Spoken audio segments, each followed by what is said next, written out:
how full the devastation is of Hurricane Matthew. Haiti appears to have been the hardest hit. We here at CNN and HLN have confirmed nearly 300 deaths there. Sadly, those numbers are expected to grow in the coming hours and days.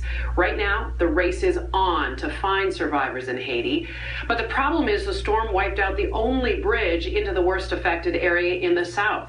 That's making it very difficult to get badly needed supplies into that area. Joining me now from Port-au-Prince is Alexon Grochowski.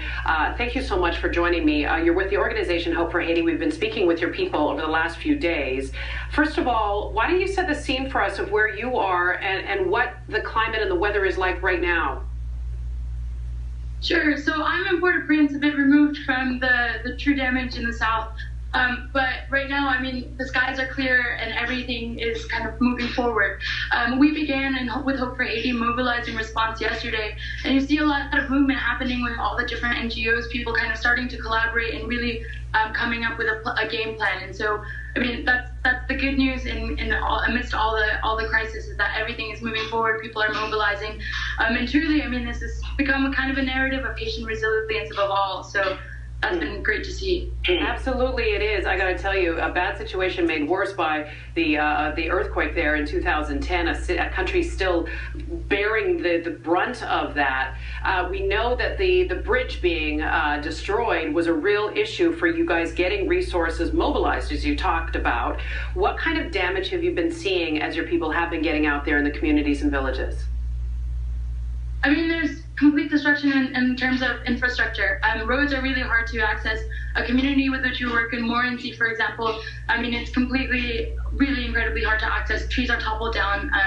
But again, there's been a lot of activity on the streets. I mean, even in the immediate aftermath after the hurricane, everyone stepped outside and started cutting down trees, cutting down branches, doing what they can, contributing in ways they can. And so yesterday we had a shipment come in of medication and medical supplies that we were able to deliver via SUVs through Tigwav. And so again, resourcefulness. I mean, the bridge collapsed, and so it's not accessible, but the flooding resided, and so we were able to kind of access the road directly. I mean, it took a bit longer, but still we were able to make it to Kai safely and deliver the medication. So infrastructure, I mean, right now, especially in the south and in the really damaged areas, is hard to access. So a lot of the NGOs have been using flights and helicopters to access them, and we've been trying to collaborate as much as possible.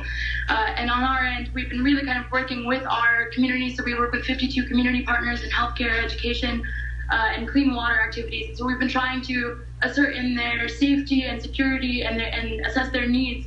And so that's been our priority.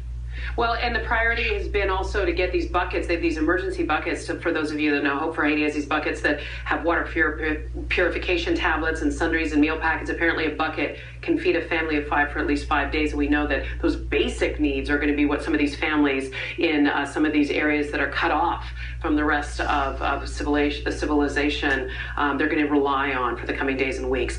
Your team has been great about getting to us. We're going to try and communicate with you in the days and weeks ahead. Alexon Grochowski, thanks for joining us from Port-au-Prince, Haiti, an area devastated, hundreds dead there. If you'd like to learn how you can help, CNN has set up an Impact Your World page, cnn.com/impact.